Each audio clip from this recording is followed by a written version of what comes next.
This is Regenerative Skills, the podcast helping you to learn the skills and solutions to create an abundant and connected future. I'm your host, Oliver Gaucher. New Society Publishers is your one-stop shop to level up your skills.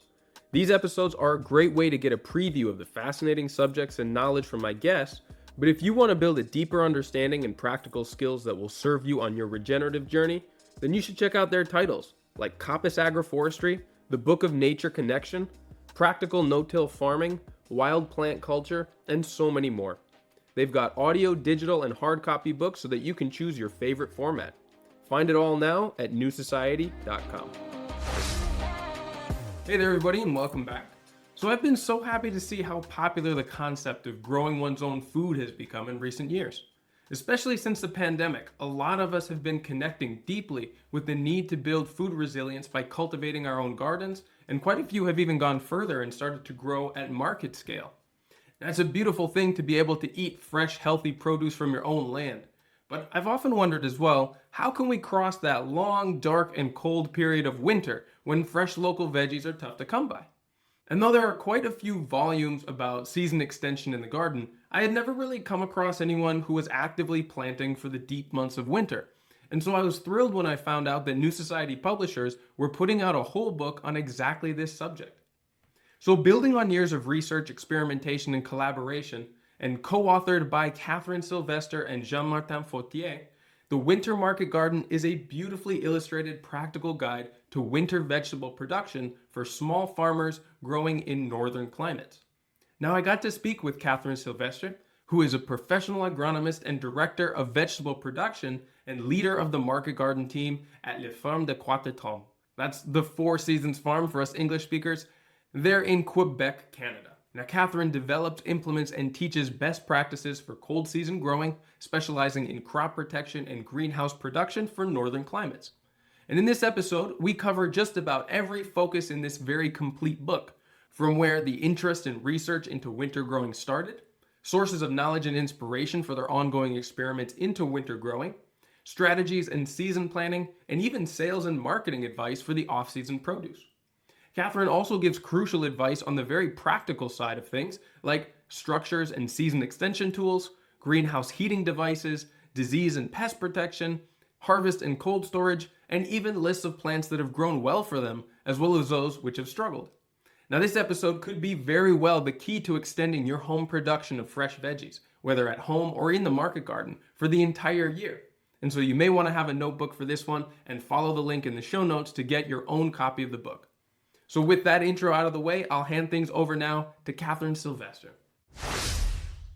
Hi, welcome, Catherine. Thank you so much for making time today. I'm really excited to talk about winter market gardening with you today. This is something that I haven't yet explored on this podcast, but I feel closely connected to because I grew up in Minnesota, where the winters are really long and it represents kind of a dead period for fresh food. And you have helped to pioneer some of the ways of continuing to produce high quality, mostly vegetables, through this period that most people have struggled with. But before we get into all of the specifics and the details about that, could you give me a little insight onto your background and how you started growing vegetables to begin with? Yeah, I thank you for having me. Good question. How did I start growing vegetables? I didn't start out to be a farmer, not at all. So when we study in Quebec, no one's gives you being a farmer as an option for your future. It doesn't exist. That's not like an option. So I didn't start out studying agriculture. I studied political science for many years in college. And then when I ended my studies, I really wanted to do something more concrete and finding change in my work, like doing change with my work, not just thinking about it. So I thought farming could be a good option. I started with urban agriculture, but I was a bit discouraged by the quantities we were growing. I really wanted to grow like real quantities that were feeding people. So I went out to work on a small scale vegetable farm. Actually, the farm where I worked, it was an old student of Jean-Martin. So it was the same model as La Grenette, his own home farm. So I went there, did the first season. I found it so hard. I told the farmer, like, how can you do this? It's too hard. I cannot do it. But once you do it for many months, it just becomes easy. So I really fell in love with the farmer work, with growing vegetables. And What was from that what was point, the most yeah, challenging part about that? Was it mostly the physical labor, or were there other challenges that made that a difficult transition for you? good question. Yeah, so I had been working behind a computer for like 6 years before I went on the farm. So that's a big shock to work outside all day. And also, Yeah, I think we were 2 or 3 people working on the farm, so we were involved in all the tasks on the farm. sure. And the day we just went like nonstop physical work for 8 hours and Yeah, like almost running from a task to the other. So I wasn't used to like that intensity of work and never stopping. So it was a big shock and a big adaptation I had to do to learn how to cope in that work environment and like just adapting my body to that kind of rhythm. But yeah. I did found like comfort in it, but it took definitely more than a few weeks before I found that comfort. So yeah, so that was my first experience. And then Jean-Martin started Ferme Quatre Temps in Quebec at the same time. So I applied to work there. I really wanted to learn with him. So I did the 2 year apprenticeship that they have on the farm. So the first year I managed the markets for the farm, and the second year I managed the greenhouses. And during that 2 years program with Jonathan, I really confirmed like my choice that I wanted to work in agriculture for a career. And then I wanted to explore and learn more. I really wanted like to become very knowledgeable on agriculture just because it was so interesting for me, like how soil works, how a greenhouse crop work. I wasn't satisfied. I really wanted to have more knowledge. So I went back to school and to become an agronomist at McGill. So solidifying like what I had learned on the field with more like research work.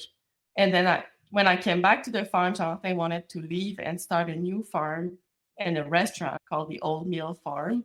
So I took on his work at the farm and become the farm manager at Ferme Quatre Temps. And I've been doing that for 3 years now. I'm starting my fourth season next year. So right now my work is to train people to start their own farm. So they come in with me for 2 years, and when they first start, they know nothing about farming, and when they leave the farm, they're ready to have their own market garden. So that's my mission here. And so that's a part of my work, but the second part of my work is also to find ways to grow vegetables year round on with the Nordic climate that we have here. So that's the other like side of my work that's very interesting. Also to be able to experiment with the all the greenhouses that we have here. We have so much space to the different experiments. We've been growing different vegetables over the years, trying different spacing, trying different settings, everything, and compiling the results. And that's what we wrote in the book that we're publishing right now is everything that we've tried here. We just did a summary and wrote a book with it.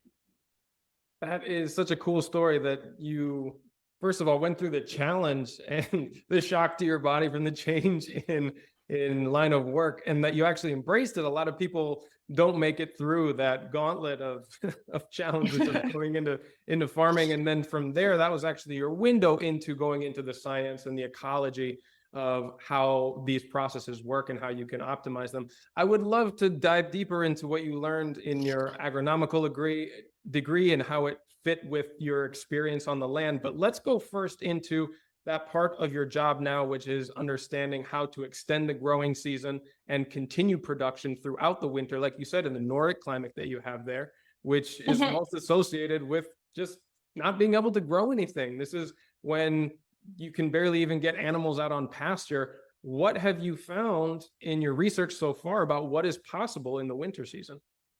Mhm. So first of all, we didn't start off with growing vegetables in the winter at Ferme Quatre Temps. So when I first started here, we were growing, I would say like 3 seasons out of the year. So winter, we weren't growing anything. And we were doing lots of shoulder season growing. So we had like different season extension strategies. We have cold tunnels, we have caterpillar tunnels, we have low tunnels. We were doing lots of different things with these structures. But I would say from November to maybe February, we didn't have anything growing. But then we saw an opportunity. We had so many different structures. We have all these greenhouses also.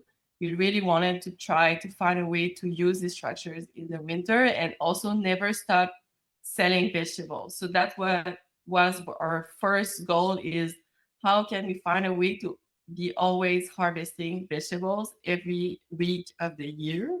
So we started with that goal, and we started with just doing small experiments. We had Elliot Coleman's book with some information, but not that many on like what's the drying setting, for example, for these crops? What's the exact spacing you need to use? What's the dates you need to plant these crops? We didn't have these information, so we all had to try it and find the information for ourselves. So we did like trials and just trying to make some mistakes, but find information in that way. So the first year we had the idea to do what we called a salad bar.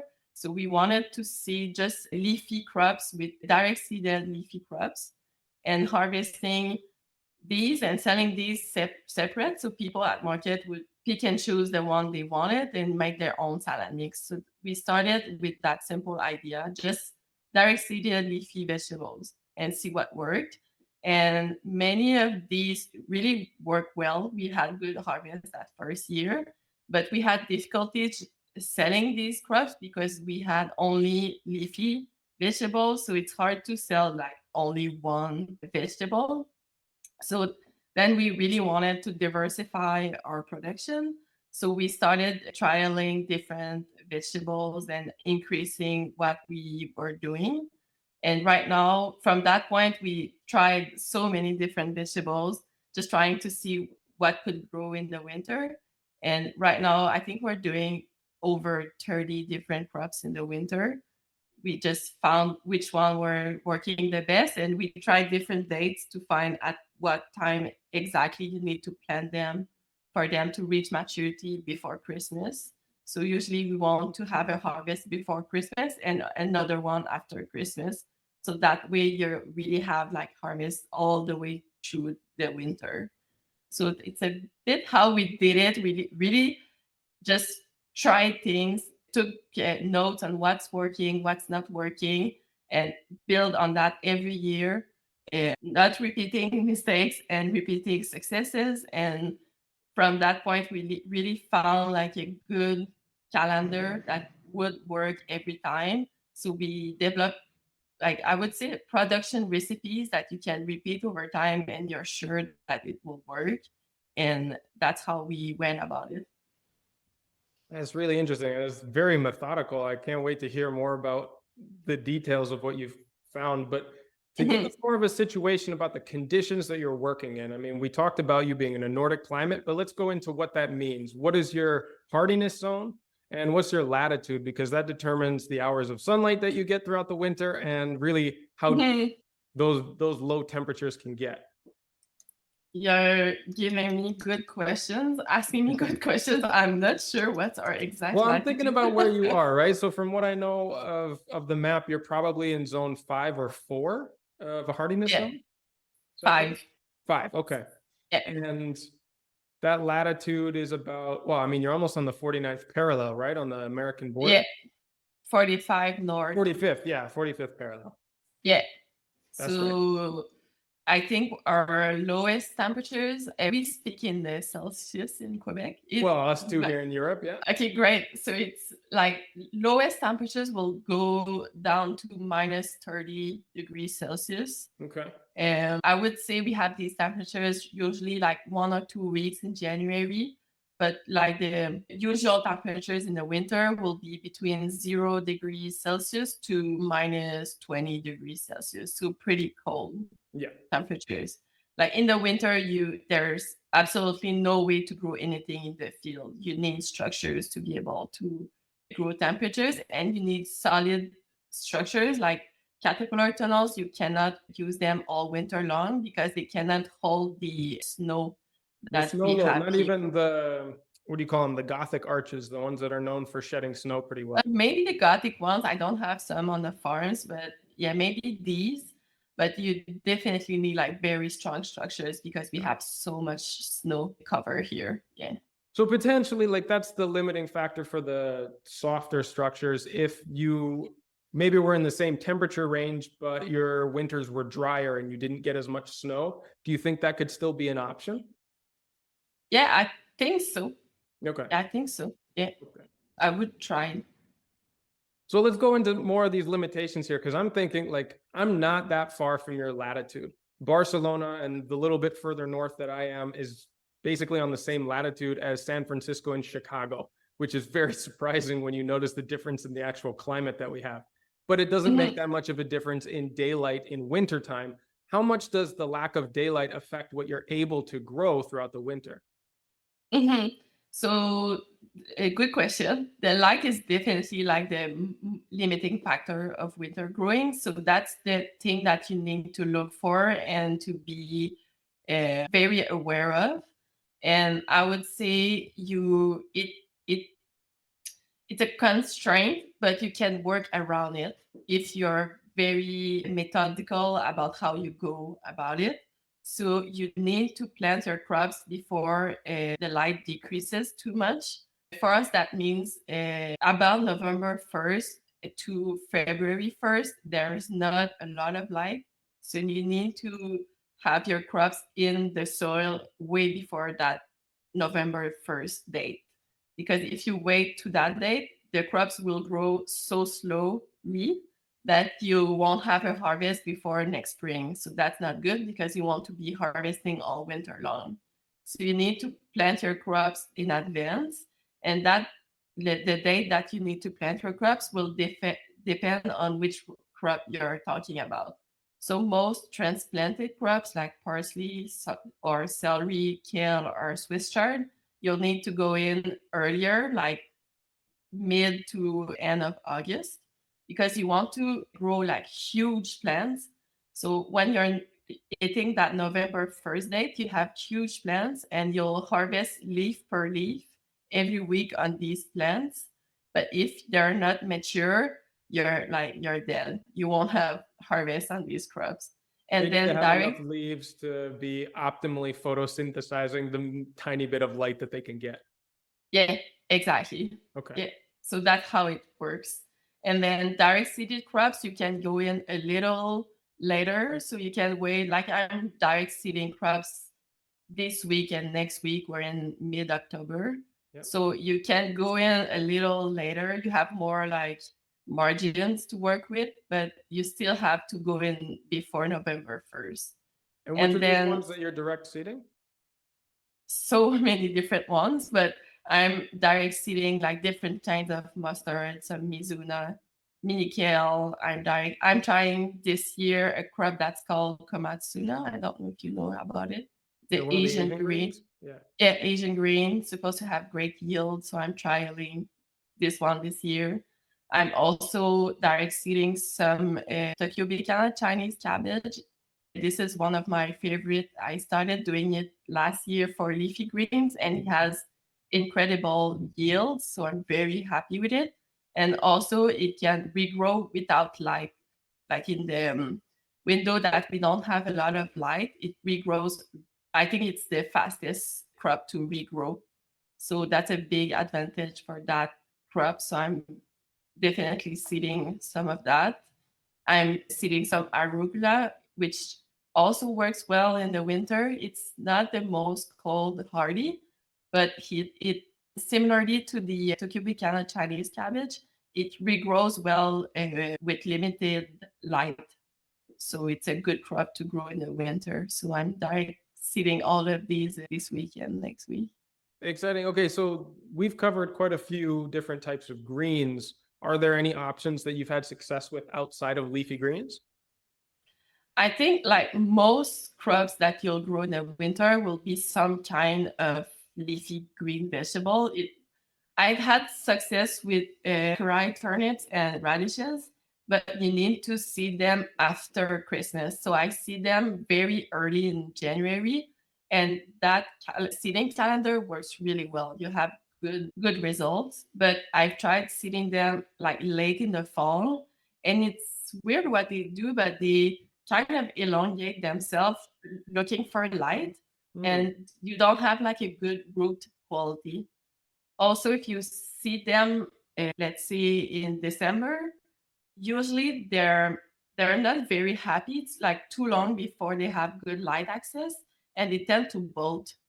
So Uh-huh. it's not a good seeding calendar. So I would recommend seeding them in January, and that works really well. So I had good success with that. I also do it's a leafy green, but I do some bok choy, which works well. I do some carrots. It works well also, but I prefer to do some carrots in the field in the fall and get them in the cold room and sell them with my leafy greens. It's a better profitability setup to do that. So usually I don't want to plant crops in the winter that are a single harvest crops. I always want to have multiple harvest crops because they'll be in the grounds for so long that you need to be able to harvest from them many times to have like good yields per bed. And then also the other thing is that you have like two windows for plant growth. You have, I would say, let's say August to November 1st. That's your first window for your plant growth. And then you have February 1st to April 1st for your plant growth. But if you, let's say, transplant bok choy on a bed on September 1st, you harvest it on October or November 1st, but then you have an empty bed for all winter long because you don't have enough light to grow another crop. So that's not a good strategy. So I wouldn't recommend doing that. If you do single harvest crops, you need to interplant them with multiple harvest crops. So what I do is that I will plant kale on a bed, interplanted with some bok choy. So when I harvest the bok choy, it leaves a place for the kale to grow, and I don't have an empty bed for all winter long. Yeah, so much about good market gardening is space optimization. I imagine that's something you've got quite down to a science by now. And so, of the different crops that you've trialed, are there any that you've just completely given up on, not even worth going into anymore? You haven't found any success with? Good question. I would say the first one, I'm not sure how you say it in English. In French, we call it mouche. I think it's corn salad in English. Could be Yeah. canónigos in Spanish, which is probably not helpful right now, but yes. Yeah, I think yeah. So mouche is kind of a French green that most French people like, but it's so light, like it doesn't weigh a lot, and Hmm. it doesn't regrows also. It doesn't regrow. So it just the yields are so poor that Hmm. it's not worth it growing it in the winter because it doesn't pay its space in the greenhouse. So I've abandoned that one. Mm, I didn't stop a lot of crops, I would say. Like I'm mostly like usually I try a new crop and I'm surprised at how well it works in the winter. Like I've had way more good surprises than deceptions. Yeah, I'm often surprised by how well vegetables grow in cold temperatures. So it's a good thing. And for sure, I'm always trying like crops that have good potential. I've had lots of discussion with other growers, like what are the Asian grains that we don't know about that could work in the winter. So I'm trialing all of these different crops that people don't even know that exist, but I learn about them, try to find the seeds, and then you have to sell them. So you need to do a lot of like a promotion of your crops because you're selling something that people don't know it exists. So it's hard to sell, but it's just another part of another challenge for the winter production is the crops that grow well in the winter are usually some crops that we don't know about. Yeah. So yeah, Yeah, that's an so interesting part of the R&D within a market garden is like there's so many excellent crops out there that you can trial, but if nobody knows about them and you can't sell them, it's always going to be a little hobby side project. I hope that more people get adventurous with their eating, that these types of things will be easier to sell in the future. yeah, we had good strategies like doing finding ways to market these vegetables. We for restaurants they're very interesting because they're Mm. always looking for new and exciting vegetables that people don't know about to put on their menu. So we had very good sales with restaurants with these funky winter vegetables. And then for our market customers, we do some CSA baskets, and we don't give them the choice of the crops they have That's a in good their way of basket. unloading those things. Yeah, so they're forced to try them, and we had very good feedback of our customers. Like they love the greens that we do, and they want more of it. I think people crave in the Nordic region. I think people crave like fresh vegetables in the winter, Sure. and like good quality fresh vegetables, because the one you can buy at the grocery store are not good quality because they're all imported. So they're very excited to find out like, yes, we can grow these vegetables in our climate and you have access to it now with our winter baskets. So Yeah, I can it imagine. worked well. Yeah. Well, look, okay, so we've covered some of the challenges with light restriction, but that leaves us with cold. And we started by talking about what kind of structures are necessary. Like you said, the hard frame structures to keep the snow off and withstand the snow load. But there are quite a few other options. Can you go through the things that are outlined in your book about how to keep at least the minimal temperatures from going too low? Yeah. So you have different strategies. We use most of them at different times of the year. So we start in the fall with installing our caterpillar tunnels and our low tunnels on crops in the fields like spinach or lettuce, or we have some mini romaines or some green onions, things that can withstand some cold. So we have these structures that are more for season extension. So we use these to like bridge the gap between the field and then the greenhouse crops, because you always have to have some crops that are in harvest if you want to grow year round. So you need these like intermediate structures. So we use these, and then we transition into our cold tunnels and that are not heated. And we also have our greenhouses that are now all heated in the winter. So we did lots of trials on the subjects of heating greenhouses in the winter. So we weren't sure at first, should we heat? Should we not heat? Should we, if we eat, at what temperatures are we heating? Are we using soil heat? Are we not using soil heat? So we had to find like the right settings. I would say we're still trialing that side of it. But we what at what point we are now is that we're heating all greenhouses in the winter. And the main reason for that is that we now have electric heating. So it's cheaper than propane heating that we used to have. And also it's almost carbon neutral. So it's a more ecological way of doing things. And the main reason I would say that we're eating all greenhouses is that we measured our yield and compare unheated greenhouse and with the heated greenhouse. And we find out that the yields in the heated greenhouse are twice what we have in the unheated greenhouse. So it's a big difference in yields that can justify using the heat. Yeah. But then you also need to keep your energy bill like as low as possible, because otherwise you're losing your profitability very fast, because heating in the winter can be very expensive. If you use propane heating, I know in Europe the costs are very, very high. So you need to look out for that. And they're very high here too. So with electricity, we had a good balance between electricity costs and then our yields and our sale. So that's the strategy we have right now. So we heat at 3 degrees Celsius, the greenhouse, during the winter. And we have like a flat climate. So same temperatures at night and during the day. But then with the sun, the greenhouse can go up to 20, 25 degrees easily in the winter because the sun heats the greenhouse. But then on cloudy day, the lowest temperatures we have will be 3 degrees Celsius in the greenhouse. And then the other big question is using row covers.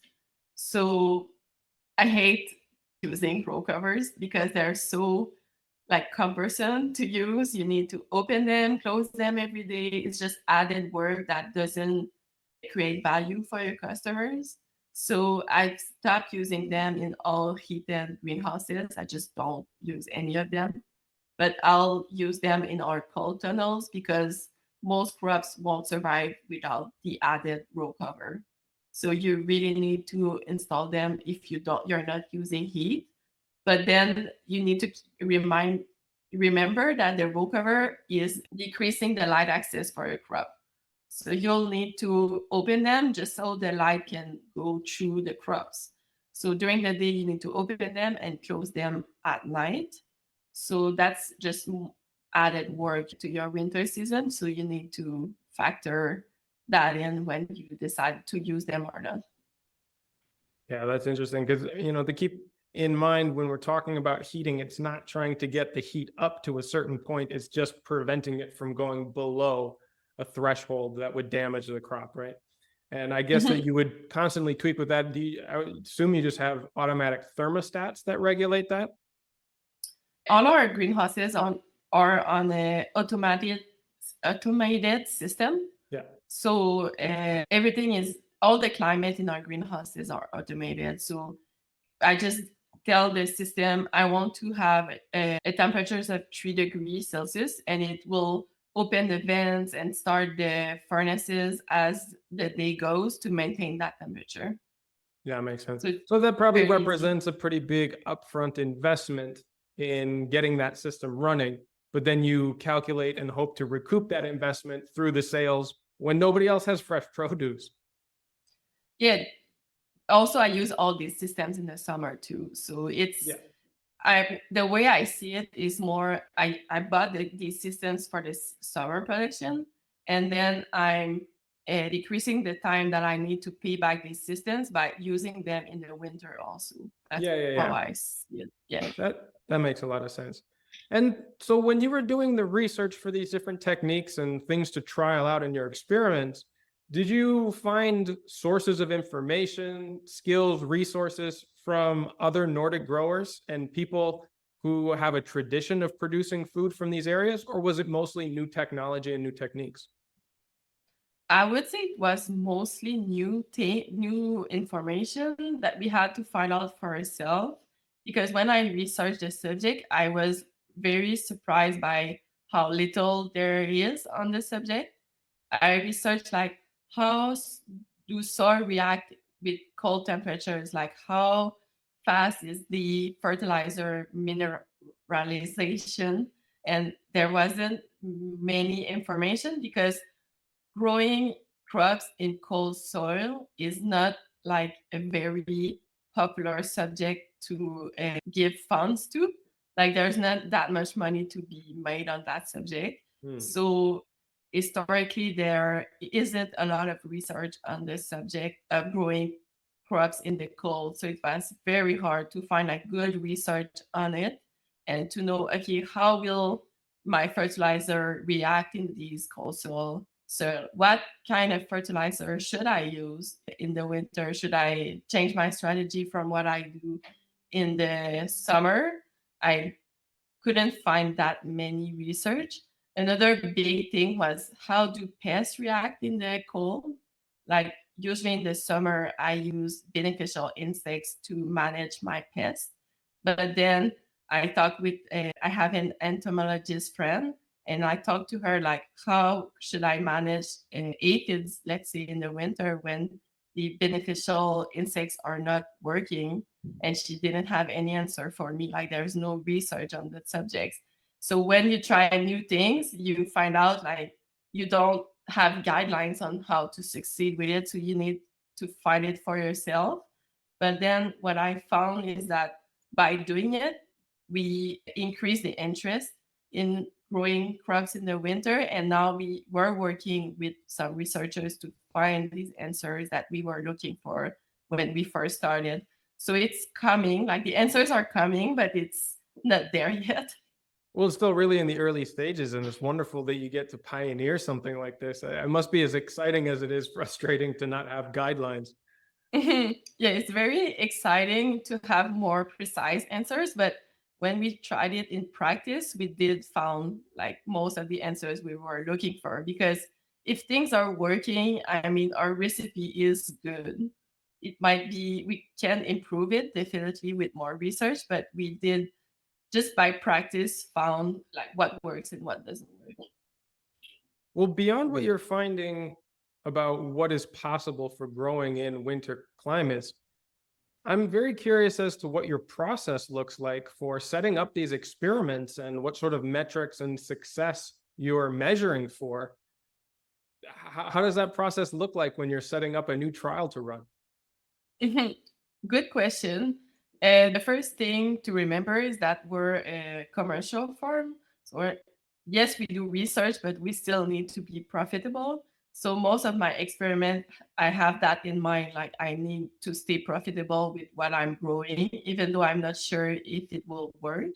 So if I'm trialing a new crop, let's say, or a new planting date, I will do only a small portion of it for the first year that I'm trying it. I'll do maybe a third of a bed of it. Like right now, I'm trialing like chrysanthemum. Is that the right way to say it? Chrysanthemum, the flower? Yeah, but you can also grow it for food. Oh, yeah. So and Yeah. yeah, and it grows well in the cold. So I'm trialing that crop, but I'm doing only a third of a bed because I don't know how to grow it. I've never seen it. I don't know what it tastes like, and I don't know if my customers want it. So Yeah. I'm decreasing the risk by doing just small portion of it. And then if it works well, the second year I'll go all out and grow more of it. So that's the first part. And I would say I'm very cautious about like what I measure because I don't want to lose my time like doing 10 different types of measurement and then not using them because the time I use to track all of these data, I'm not creating value for the customers. So I'm not doing that much record keeping, but the most important thing that I'm tracking is the dollar per bed I have in the winter. So I track my yields per bed, and to do that, I use my, not sure how to say that, contability, my account system, Yeah, your accounting system. accounting system, that right. So I have all the information there, so I don't have to manually enter the information. I just use my sales to track my yields. So that's a really fast way to do it, that you're not using your time to track things. So that's the main metric that I use to decide, am I increasing the quantity of that crops I'm growing? Am I decreasing it? Am I stopping it? Should I change the setting of it to increase the yields per bin? So that's the main thing I follow, I would say. And also just observation, general observation. For example, like I have so many diseases in my lettuce heads that I had to stop growing them because I would have to use too many biofungicide to be able to grow them. And that's not something I'm interested in doing. So I just stopped growing them and found just prioritizing crops that grow well in the winter and forgetting crops that have too many problems. To me, this opens up so many opportunities with another aspect of gardening and vegetable growing that I'm very passionate about, which is landrace growing. So now that What? you're Sorry? Land? landrace growing, so breeding seeds for certain resistance, and if this is the new frontier of growing in winter season and very few other people are doing it, you could also lead the way or partner with other people who don't have the same, profitability constraints that you have to breed seeds that are more adapted to the lower light conditions, to the fungal or pest pressure that comes about in a greenhouse under these, Mhm. temperatures, and even start to breed strains that thrive under these conditions. Mm-hmm. Yeah, good point. There's a lot of unexplored opportunity there, I think, to breed these seeds that grow well in the winter, because I don't think many seed breeders have explored that side of it. That's exciting just to think Mhm. about. That's really cool. Yeah. Okay, so we're looking at kind of the criteria by which you determine if something is going to be successful, if worth doing more of. It's pretty much the same metrics it sounds like you would evaluate any other crop in any other season as well. It's profitability, the amount of labor and overhead cost to produce it, and then your ability to sell it, the profitability for bed. I'm sure you've got that down to a calculation or an algorithm that you use for everything. Yeah. Mhm. Yeah. And so, where are some of the other biggest learnings that you've taken from the research, from the experience now that you've built around growing in winter? Good question. I think the biggest learning that I have is that it's fun to do and it's exciting to do it, and it's pretty easy to do when once you really have a good planting calendar. Like Hmm. it's kind of I it's I would say right now the winter production at the farm is like on autopilot. I do the crop planning in April. So that's another big learning I had to do. Like you need to be prepared in advance. You cannot like wake up in September and be like, oh, should I grow crops in the winter? It's too late. Yeah, like way too late. you need you need to start. It's a weird process because in April you have to plant all your crops in the field, but you also need to do at the same time your winter crop planning, and your head is not on in that space at that time, but you still need to do it.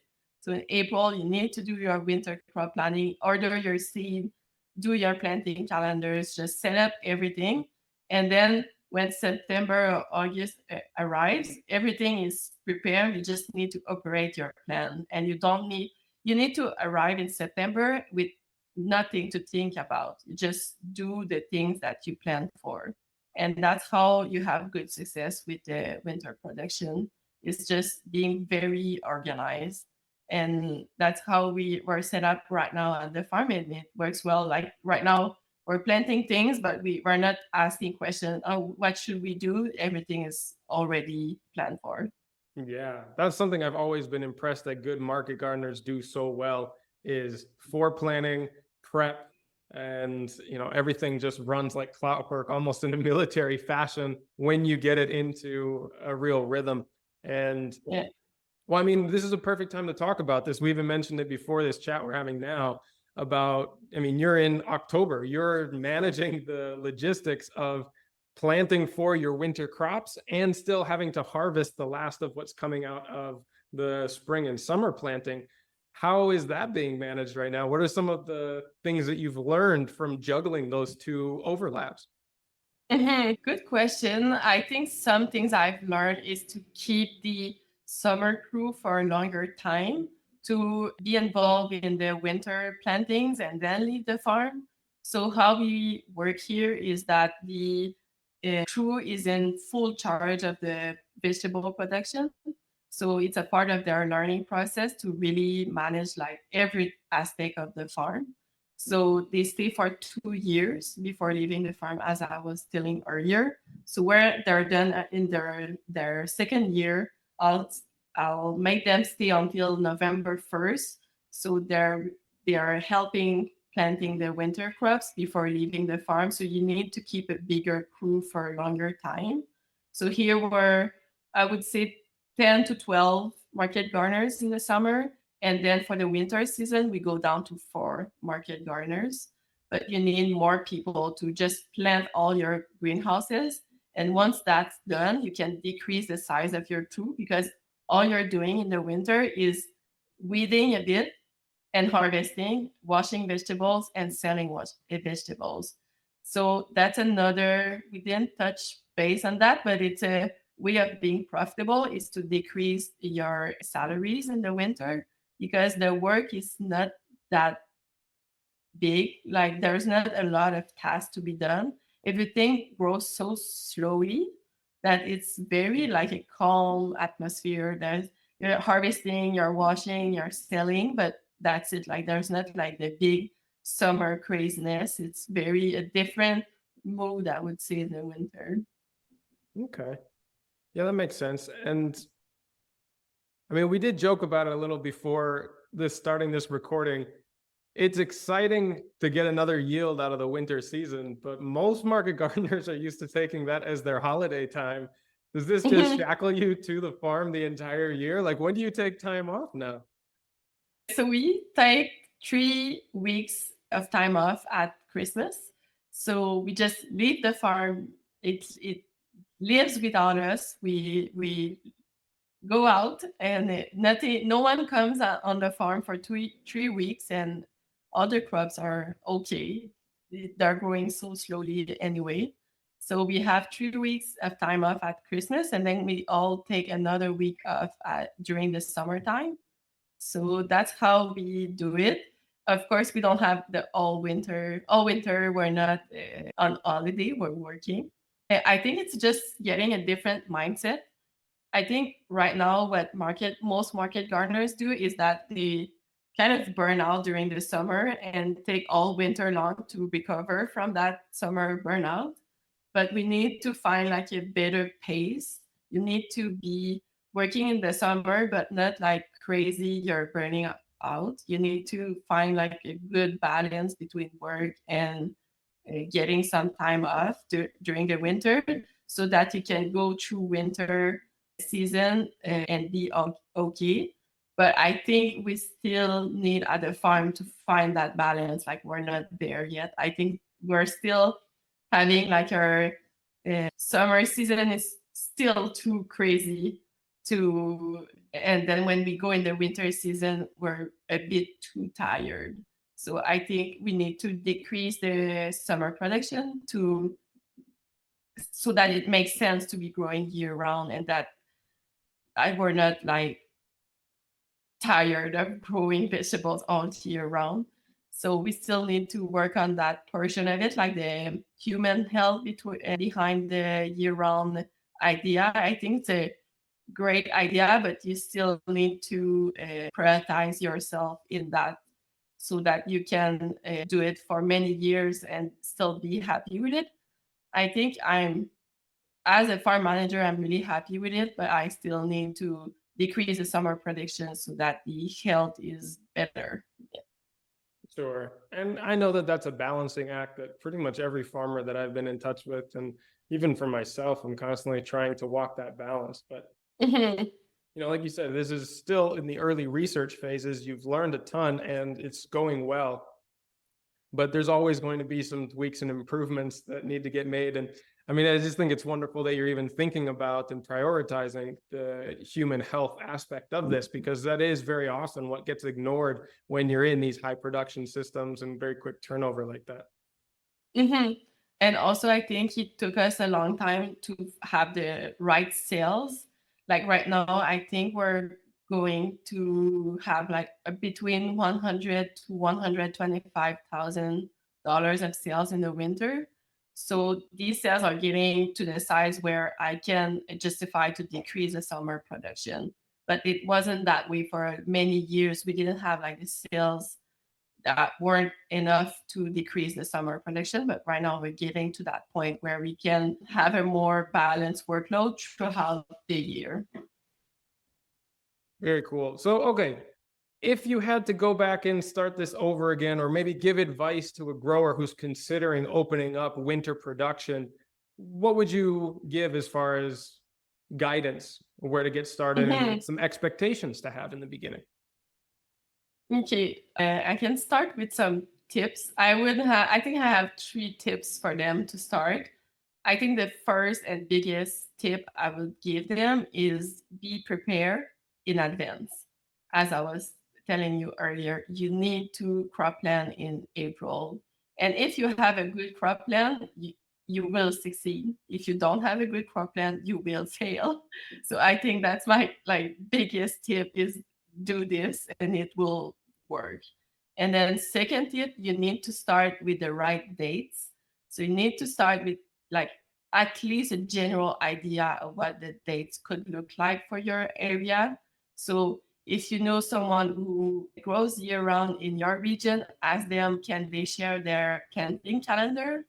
But then if you don't know anyone, we did share our planting calendar in the book, The Winter Market Gardener. So they can start with that planting calendar. And that's why we made it available, because we really wanted people and farmers to start with a good like foundation of dates that they can use that will at least have a good chance of working.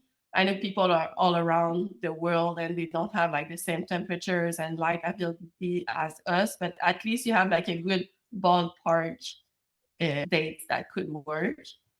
And then the third tips I would say is to have know to whom you're selling your vegetables in the winter before you start planting them, because it might not be your usual customers. That was a big challenge for us because I don't know if the same in Europe, but in Quebec, most markets are only for summer season. So when you're in the winter season, you cannot go to farmers market.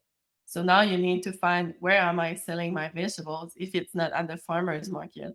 So you really need to find these customers, make sure they're interested in these crops, present them the crops you want to grow, and just get that conversation going before you start, because otherwise you'll have great crops, but not anyone to sell them to. So I think that's the three main tips I would give to someone who wants to start and try. Yeah, that's really good advice. And a lot of that is just as applicable to getting a market garden started in general. Know that you can sell it before you plant it. Make sure that you have a Mhm. very, very complete and thorough plan before starting the season. And I mean, like you said, there's great resources in the book. I'm looking at the contents right now. You've got appendixes for crop spacing, for the list of tools that you use, starting the fall garden at home beforehand, getting started ahead of time, and even classifications according to cold hardiness. A lot of this is really going to cut people's learning curve much, much shorter than what you had to go through.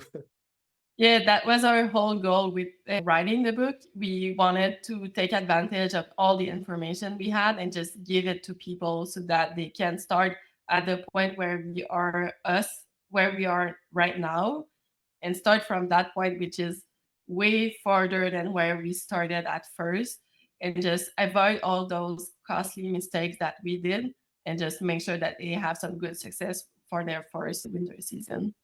Fantastic. I mean, that's what these resources are all about. It's what the podcast here is aiming to do, is get people started without having to do all of that back research and go through Yeah. the learning curve that so many of us have had to do. And I'll be sure to link to where people can get this book at newsocietypublishers.com. How else can people reach out to you and learn more about your work and your research? Yeah, they can follow Femme Traitant accounts. We post about all the vegetables that we grow. I don't have any accounts for myself, but they can follow the farm accounts. And they can also follow the Market Gardeners Institute. I work there, and I'm developing many contents for the winter production. We have a blog there with the different articles on the subjects. So if they want to start and learn about it, they can go there. Amazing. Well, I'll put links to all of that in the show notes as well. And Catherine, thank you so much for making time today. This was a really interesting discussion. Thank you so much to you, and I hope people start growing crops this winter. Thanks once again to Catherine. I've linked to all the resources that she mentioned in the show notes for this episode on the website at regenerativeskills.com. Now, before we wrap this up, just remember that these episodes are only the beginning of the learning resources, design and coaching services, in-person courses, and interactive community that are available through Regenerative Skills. The Discord server is our free community where you can connect with other like-minded listeners, exchange ideas, stories, tips, and resources, as well as interact with me directly and quite a few former guests from this show. Our Instagram account at regen_skills is the best place to see the projects that me and the team are working on, both for clients and collaborators, as well as on our own properties. I'll also be announcing the certification courses, workshops, and gatherings that we've got coming up later this year.